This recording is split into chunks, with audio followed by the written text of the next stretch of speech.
Hello racing fans and welcome back to another edition of Handicappers Corner brought to you by the Derby Bar and Grill. I'm Mike Heads along with Drew Forster. We're going to go through the Saturday holiday, July 1st, 150th birthday for our great country. We do have 9 races on tap. Lieutenant Governors, the traditional Canada Day feature will once again be upon us. Nice big field headed by Venetian Mask and Modern. They look like the two tough ones in this year's Lieutenant Governor. Yeah, and always this is one of our biggest days of the year. We do have 9 races. Canada Day is always a riot at the track. Yeah. Big crowd expected. It's going to be hot. It's going to be beautiful. Yeah, it's Saturday. I know. It's all We've got 2 days to recover after. We're going to get even a bigger crowd. But let's get ready. I'll start off the Saturday action. We do have some $4,000 claimers just to field a 5 going postward.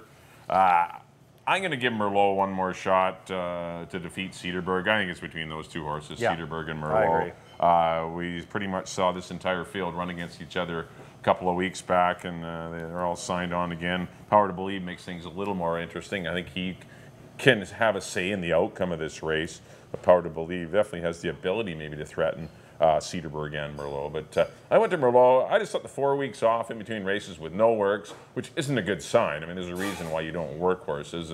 Sometimes you can't work them, and there might have been a hiccup in the training schedule, which is maybe why he was a little flat last time. And but Cedarburg's, this horse is always dangerous, knows how to win races. And I put him in for it's a coin toss for me between 2-3 and 3-2. Yeah, I went 3-2-5. Yeah, I mean I see it the same way as you, Mike. I went to Cedarburg because you got Similkameen Luke looks like he'll go. He didn't last time, and he pressed a little bit, didn't really cost him. Similkameen Joey goes, and Power to Believe all his best races are on the head. He'll be out there near the lead. I don't think he'd be pressing those two, but he'll be. He's going to be close. He'll be close. But I think Cedarburg gets the dream trip again, and he gets to jump on Merlot. He's going to sit a little bit closer. First run. And I think that does it. I think Merlot passes Power to Believe late. I'm with you. I just went the other way. I went Cedarburg over Merlot and Power to Believe the third horse. 2, 3, and 5 for me. In the first, on to the second, affiliate mare, 8,000 non-3 event, going 6.5. I've gone no clever pick here. I went to Hippie. Ran for 25 her first out that Tinderette SL Express Coco Go-Go race. There was also Fire Beauty. Susan Stay was in there. It was a tough 25. Then she dropped in. I don't think she really got much out of it. She never got involved much. Then she dropped in for 12.5, pressed the pace the whole way, faded a little bit, only got beat 2 by Stormstalker. But I think she really got something out of that race, and I'm expecting even better. I think she progresses better into this race today.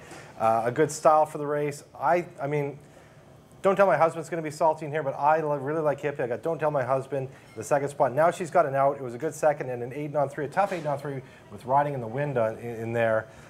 She ran second to her. She's going to bounce back with a good one. And Coco Go-Go. Those are I really like Hippie and Don't Tell My Husband.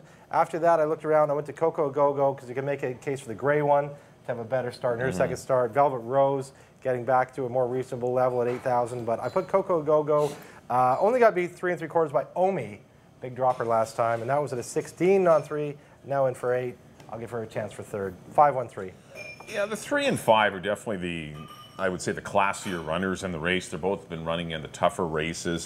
Coco Go-Go was in a restricted 16 last time, and prior to that, ran okay in a couple of open 25s. Yeah. And same as Hippie. They've both been running against better horses. But, I mean, they both have similar running styles, and I just see a bit of pace on in here. Forest Bliss has some speed. I really think the outside horse, the gray one, will affect the outcome of the. I don't like the gray one to win it, but she's got good speed, and I think she will make the pace a little hotter than it would be, which I think will play out nicely for the one Don't Tell My Husband, who I really think will run well. Yeah. No, riding on the wind, it was just a big dropper that ran away on the head end last time. It was also a very short field, too, right? I thought it was a really good first-up effort. I think Don't Tell My Husband gets a perfect pace scenario in here, and I'm going to try her to win it over Hippie and Coco Go-Go. I went 1, 3, and 5 actually, but I do like Don't Tell My. We like the same 3. We just switched around a bit. I like Don't Tell My Husband. I think you're going to get a good, favorable pace scenario. On to the third race, $16,000 fillies and mares going 6.5 furlongs. I thought it was between, definitely Fire Beauty's your horse to beat. Of course, this horse owns a win for 25 grand, 2 starts back, ran in a tough optional 35 last time, had a couple of stakes caliber horses in the race. And Fire Beauty, obviously didn't get the trip at all, was quite wide heading in the first turn. You just draw a line through that one. She'll be better in this race, Yeah. and especially at this level. Fire Beauty's always money for 16 or 25. I like her to win it. I put the 6, She Spends My Loot. Or actually, no, I put the 4, Tinderette, in for second. She Spends My Loot for third. They're 2 quality mares as well. Tinderette will be dangerous. I mean, if Fire Beauty doesn't win, Tinderette has a great chance. And Tinderette's been in top form for Rob Gilker, and you know, a little bit of a regress last time behind Fire Beauty, but this horse is good enough to win. And I put the 6, She Spends My Loot, who's, you know, for the Red Hot Phil Hall. And this horse has been running a little cheaper, but still running good races. Unlucky to lose the head bob to a Stormstalker a couple weeks back, but I like 5, 4, 6. Yeah, those with an honorable mention of Stormstalker, but I do have the same 3. I just think, like Fire Beauty's very dangerous, obviously, as you mentioned. She's the horse to beat in here, but she runs very well when she gets the lead. And I don't know, with Stormstalker to her inside, and Holy Force is kind of the wild card in here. She looks like she's obviously got some gas. I think that Fire Beauty gets pressed, and that's why I like the closers. I think Tinderette gets first crack. I got her to win it. She Spends My Loot, 2 really good efforts, her first 2 starts here. Got a 65-70 buyer last time, just losing to Stormstalker. I think it sets up for those 2, so I got Tinderette, and then She Spends My Loot, and Fire Beauty, but I would have all 3 on my pick 3 or pick 4 tickets. But same horse as Mike, I went a little bit different way. I went 4, 6, and 5. But I do like Tinderette. That was a monster effort her first start here, laid just off the pace, beat some nice fillies for 25. Came back for 25, and that's the day Fire Beauty and Susan Day got away from them. Fire Beauty on the lead, Susan Day second, and they just kind of went around there, everybody in motion, and nothing really changed. So I look for Tinderette to rebound today with a better effort. 4, 6, and 5 for me. In the third, on to the fourth. Fillies and Mares, maiden 4,000. This is... Yes, this is a... I wrestled with this one. Well, you can't hang your hat on anyone with confidence. Honestly, because I looked for a lot of different angles here. I went to the horse who's been under 10 to 1 this year. Twice, no less. Mardi Gras. That's a great reason. Why not? She was 4 to 1, and she ran third for maiden 8. Then she came back at 3 to 1, ran fifth for maiden 4. Then she went back up to maiden 8, only got beat by 4 by Tell Us a Tale. Such a bargain. Those are better fillies. Back in for 4, and a big rider change to Enrique Gonzalez. That's why I landed on Mardi Gras Mabel. Gold Girl, definitely in this. Another one dropping from the maiden 8 category in for maiden 4, and she's got a pretty good style. Another one, like when you look at her form, I don't know how much she got out of that first race. Got a lot more out of her second race where she was pressing the pace, faded a little bit. She's going to be tougher today. I got her in the second spot. Gets Antonio Reyes, who's off to a good start. Good to have Antonio Reyes back. And Alder Glory, another one stretching out that I'm interested to see. She's a heat seeker, alphabet soup, the breeding's there. Look for her to go a long way under. Now, secondly, rider David Lopez, 4, 5, and 3 for me. Yeah, I was with you. I have no idea who's going to win this race, and it's... but you could tell me Cascadie's going to win it. You could tell me Darren Got 20's going to win it. Yeah, you could. Right? I mean, you can make a case for anybody, and you can't really say, that horse can't win. No. You can't. You can't. And as you said, you can't hang your head away like this is a single. We got to... No. The 3-horse Alder Glory, I'm going to try to win it. I looked at her, a pretty good effort last time behind Dad Sit, and just looks like a distance horse, kind of a one-paced horse, and as you mentioned, heat seeker out of Alphabet Soup Mare, probably has the best pedigree to go along in the field. David Lopez rides. I just think she might have the most upside at this extra quarter-mile distance, so I'll try her at a mile and the 16th. I put the 1 Cascadia. She's definitely bred to run long, and Sun Golds do well, and the Cats herself was a high-end distance horse. She hasn't thrown a lot of distance horses, but this horse did wake up at long odds last time and ran third when the blinkers came off. She seemed to relax a lot better, and so I'm maybe look for her to keep moving forward. And I put the 6-horse Darren Got 20 in the mix as well. I can see that. Just Rob's horses always run, but these acceptables always run way better going long. Yeah, they are good distance horses. And there was no pace to help him out, help her out last time, and just didn't get the best of trips. It was wide on the first turn, come up the inside to get fourth in the stretch, and I just thought there was... It doesn't want to sprint. Yeah. I thought it was an even effort, and once again had no pace. 47.5. It's just not. You're not going to close into that. So I just think it might get a little more. It might be a horse that will stretch out and go long, but it basically a very difficult handicapping assignment. There's no. There's not a lot of form. None of them run long, and they're like it's a lot of too many question marks. That's an all button. It won't cost you a lot either. Yeah, There's only six of them. 3-1-6 from me in the fourth. On to the 5th race. This is a 12-5 claimer for older horses. Going a mile and a 16th. Definitely seeing a lot more distance races now. How about the one horse Never Doubt? Yeah. Just finished winning for 8,000. Look to do it comfortably. He should be ready for the next toughest test or tougher test as he takes a slight jump up to 12.5 and has speed. Should be in good position. This horse doesn't need the lead, but if the pace is slow, can go and get it. And I just think Never Doubt is got a great chance to repeat. I put the 2-horse Bluegrass Pride. Wasn't crazy about his first effort, but I still respect what the horse did last year when he stretched out. And I put the 4-horse Killarney Kid. I'm going to give Daryl Stewart a shot here. This horse is another one, way better going along. Sprints are always awful for this horse. He's a good distance horse. He's run some big races in the past under Amadeo Perez, but Jeff's ridden him well also, and he's aboard for Daryl. So I want 1, 2, and 4. I thought those, but I really like the 1, 2, 4. I'm not too far off you. Never a Doubt. You look back at this guy's form. He's running a mile 16 3 times. He's won 2. One of the ones showing us form from a couple of years ago was an optional 80 at Del Mar, taken off the turf. He won by 8. Like, he's got the back class. He came in here. Greg didn't get crazy with him, just ran him for 8. You dusted him, won by 5 comfortably, got a 76 spider. He looks to be in control of this field. I agree with you. I really like Never Doubt. Bluegrass Pride has a race under him now, and now he goes long, which is more to his game, or basically is his game. 6 of his 8 wins come at today's distance. The other 2, I'm guessing, came longer. He's going to be tough back in his second start with Richard Hamill aboard. And the only thing we differ on is the 3rd horse. I agree, Killarney Kid, way better going long, but I went with Royal Briar. I thought a decent effort for 16, that Bluegrass Angus, and that was only 6 furlongs. And another one, never been out of the money at today's distance. 5 starts, a win, 2 seconds and 2/3. Always in the money at today's distance. He is a way better horse going long. Number 5, Royal Briar, 1, 2, 5 for me. In the 5th, on to the 6th, optional 25 for 3-year-olds. Another good race here. Yeah, it's a good one. Full field of 11. Full field of 11. One waiting to get in, too. Somebody knocking on the door. Brother Brian didn't get in. I see a fair bit of pace in here. I see Naughty Newman. I see Catch Me. It's quick. Imposing Cat. All under control is forward. Satellite Storm has been forwardly placed in his first 2 starts of the year. I'm going with a bit of a green horse here, but won impressively last time, Tapatio.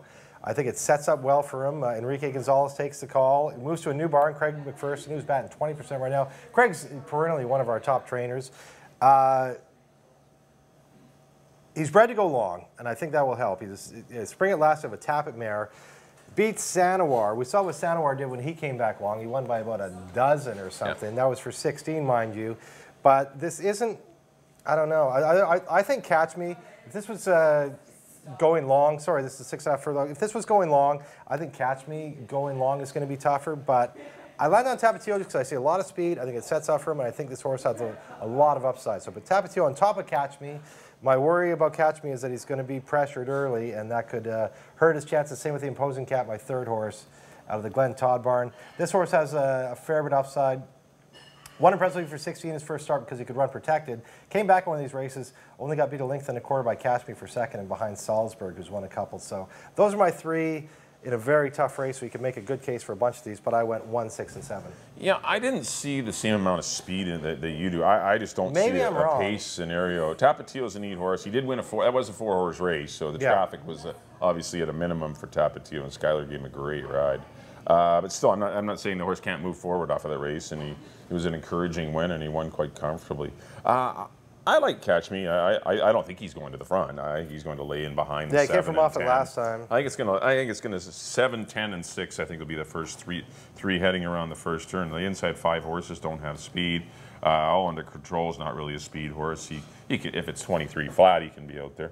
But the balance of the field really doesn't have speed. I just think Catch Me gets a good trip. That was an unlucky run behind Salzburg. He kind of went to the inside. He was kind of bottled up a little bit, and maybe they will send him because he was bottled up last time, and it cost him being in behind horses. But I really like Catch Me. I think Catch Me is very alive. Imposing Cat, every shot to win last time, didn't do it. You know, went head and head with Salzburg, and you know, was not good enough. Ran 3rd, but there was a bit of time in between races. He will need to improve off of that race, but I still respect the connections and the horse. And I put the 10 Satellite Storm.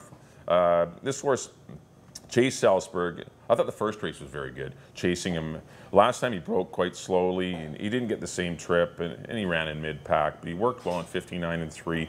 Yeah, I don't see, like I said, I'm still banking. They could all run off the board if there's a pace scenario, because all 3 of my horses are speed or want to be prominent. But I think this horse is kind of an underrated type too. Who else didn't mind? Hunter's Appeal should be interesting with Richard Hamill. Another one, I'm looking at him too, exactly, because and he's got a nice off-the-pace style too. If it does get a little goofy up front, he's one I wouldn't throw out. That was for 16, but he fits in here. That's for sure. This barn's always done well claiming horses, and I wouldn't be surprised to see this horse improve a little, or at least not improve, but at least he runs as good as he was in the Mike Anderson barn. That's good enough with these type of horses. I went 6, 7, 10 though, but a really good race. 11 3-year-old. That's so I know. Cool. It's another one you could go through. We left out the odds are even, all under control. Kermode. See, I'm not banking on paces though. Yeah, that's because they're all off the pace horses. But maybe I'm wrong. But on to our feature event. This is the Lieutenant Governors, whichever you prefer. Traditional Canada Day feature. Mile and a 6. Used to be a mile and 8. Mile 16. 9 of them. Yes, going the 8.5 furlongs, 9 of them. I went to the 1 Venetian Mask. I'm going to jump on board. I think I picked him. I don't know if I picked him last time. You picked him last time. I put him second because I took Bestraya and I didn't want to stop him. But the Venetian Mask, really 117, not too high in the weights. Still getting weight from Modern. I think those are your 2 And Jeff horses. can do it, right? Jeff can do 17. Jeff's light. Jeff did the 14. He can get pretty light, Jeff. But Jeff gave the horse a perfect ride again last time. And Venetian Mask is an excellent distance horse, and he's gotten good in the last 6, 8 months. He's our top holder horse here. Modern's going to have to run one of his A efforts to defeat Venetian Mask on this day. So, but I did go Venetian Mask over Modern, and I put. What did I put in for third? Shooting Jacket I put in for third. It was between Shooting Jacket and the rapidly improving BC Charlie. But Shooting Jacket, who I think will be in good position. I don't see a pile of speed in here, which will make things difficult for Calgary Caper, Opportunistic, Square Dancer.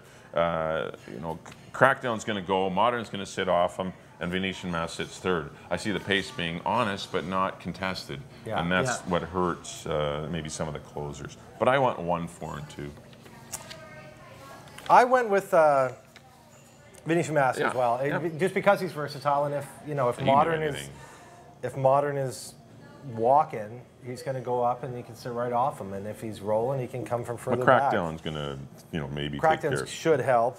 Yeah. And the thing, I put Modern in the 3rd spot, but the thing about Modern that I noticed with him is he runs great sprints. Obviously, he's he's probably the best sprinter at Hastings this century. Like the last 3 years, he wins everything sprinting. But as we start going longer, like his first effort long is usually good. His second effort gets a little duller, and so on and so forth. So I put Venetian Mask on top. I think it sets up great for him. Not necessarily sets up for him, but he's so versatile that it doesn't really matter what happens in the race. He can adjust to it, and that's what makes him such a danger at this level. Venetian Mask on top. I put BC Charlie in the 2nd spot. I think he's rolling right now. He's the now horse going long. I don't see a problem for him. He beat Sabato Ray and went 100 wide. I mean, this was a good race. Came flying. Went almost a mile 16 and just got there. We've had some great photos this year. That was one of them. Great race by BC Charlie. And I put Modern. You have to have him in there. But as I mentioned, I'm just a little bit worried because as the year progresses, his distance races seem to become less effective. And he likes to run on the head end by himself, and he's not going to get that luxury. He's going to have to sit off of a horse, and maybe he will still run a great race from there, but still it's not his it's a little bit of kryptonite to him. I agree. He's way more dangerous when he's out there loping along by himself. On to the 8th. 16,000 non-3 for 3-year-olds and up. Colts and Geldings going a mile and a tick. Good to see some long races here. Yeah, a bunch of them today. Haven't picked on him yet this year, but I got to go to Pop's horse. Santa Fe Trail. Attaboy. Last time he ran going long and at this level, he was out of a condition. It was 16 on 3, he was on 2. He was like stuck behind horses the whole way. He was absolutely on heels the whole way, just jammed up. Finally, when they turned for home, a horse floated out a little bit. Amadeo went up the rail, and when we saw some daylight, he got up and won. And I think there is more pace on him here today. It should set up for him as well. He's not going to have to strangle him down as much. I think he gets into a nice high gallop. I like Santa Fe Trail to win it over We Found Gold, who just got beaten neck by him last time. Santa Fe Trail has a race in between that. He's coming back. We Found Gold is almost a month off, but that's not going to hurt his chances. Nice 47.4 work coming into this.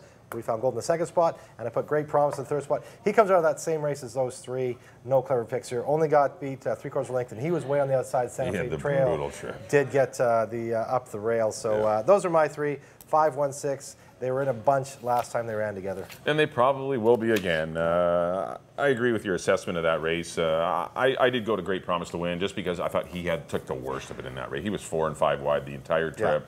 The fractions were painfully slow. That's why they're so bottled up. Yeah, they're going 25, 51, and 51 in the harness race. You don't see that very often. They're often and pacing. 117. But Great Ugly. Promise, I thought, ran a very good race considering, well, not very good, but he ran well considering the pace scenario was against him.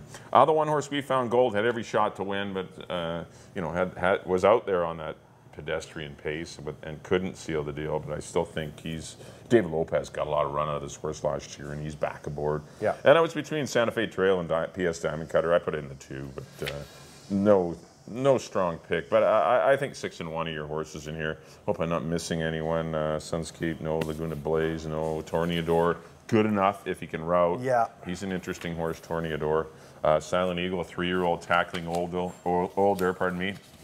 To be his first try going along, and Perfectly Reckless is better at this distance, but didn't get the best of draws at all. But I went 6-1-2.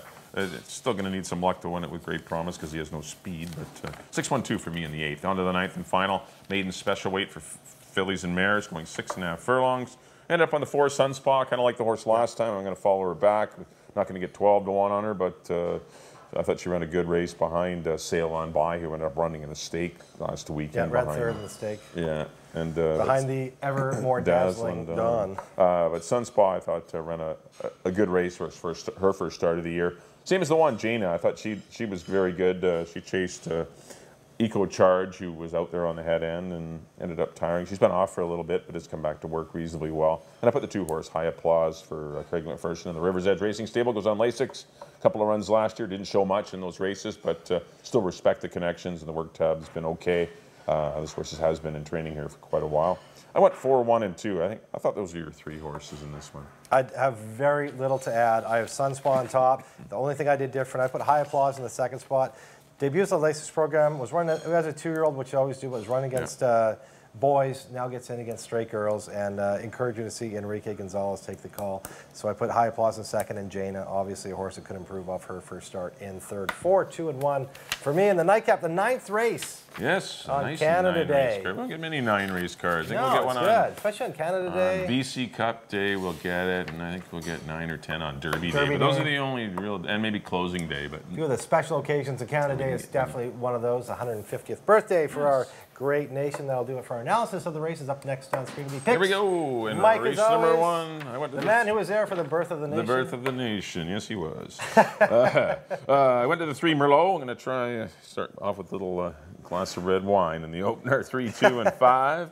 And the second race went to the 1 Don't Tell My Husband. 1, 3, and 5. Race number 3, I went to the 5 Alder Glory, and Fire Beauty. I went to. Just kind of skipped a race there. 5, 4, and 6 for me in the third race. Race number 4, I went to the 3 Alder Glory. Over the 1 Cascadia. 3, 1, and 6. Race number 5 went to the 1 Never Doubt. 1, 2, and 4. Race number 6, I like the 6 Catch Me. Over the 7 and 10. Race number 7, I went to the 1 Venetian Mask. Going to go 1, 4, and 2 in the Lieutenant Governors. And in the 8th race, I went to the 6 Great Promise. 6, 1, and 2. And in the finale, I went 4, 1, and 2. I like the 4 Sunspaw. On the Drews. Back in the first, I went to the 2 Cedarburg to repeat over the 3 and the 5. In the second, I went to number 5 Hippie over the 1 and the 3. In the third, number 4 Tinderette over the 6 and the 5. In the fourth, I went to the 4 Mardi Gras Mabel over the 5 and the 3, looking for the Rob Gilker daily double there. Number 5, I went to the 1, really like this horse, Never a Doubt of the Greg Tracy barn over the 2 and the 5. In the 6th, I went to the 1 Tapatio over the 6 and the 7. In the 7th, I went to the 1 classy old horse Venetian Mask over the 5 BC Charlie and the 4 Modern. In the 8th, I went to the 5 Santa Fe Trail over the 1 and the 6 and in the nightcap. I agree with Mike on number 4 Sunspaw over the 2 and the 1. All right, that'll do it for this edition of Handicappers Corner. Just a quick reminder, if you can't make it out to the track, please do come on out here to the Derby Bar and Grill. Lots of simulcasting going on, and of course they'll have Hastings on the big screen starting at 1:50. Our next live card will be Sunday, July the 2nd. We do have 8 races on Sunday, including the simulcast of the Queen's Plate as well. Oh, that's right, be between the 2nd and 3rd races. So we will have a little bit of a break on Sunday between the 2nd and 3rd races, as it is the 2017 Queen's and the Plate. Monashee for and of course the Monashee, headed by Snuggles and Rico Walcott riding again for Swift Thoroughbreds and Dino Condolino. So get Victorous back in the lineup too. That's right. That's cool. The and only horse to the beat sun. Snuggles in 2 years or whatever it's been. Well, she did lose once this year, but her only defeat last year did come to Snuggles in the Oaks. So interesting to see those two match up again. It's going to be a great day on Sunday, July the 2nd. 8 more thrillers at Hastings Racecourse. Well, that'll do it. As I said, on behalf of Drew, thanks everyone for tuning in to Handicappers Corner. We'll see you next time here at the Derby Bar and Grill.